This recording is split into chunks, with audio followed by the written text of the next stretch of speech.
frozen tomato,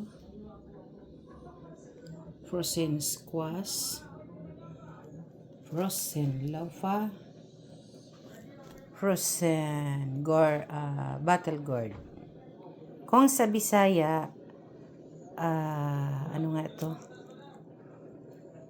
Tambaliyong, opo, patola, kalabasa, kamatis. Ito yung niloloto ko.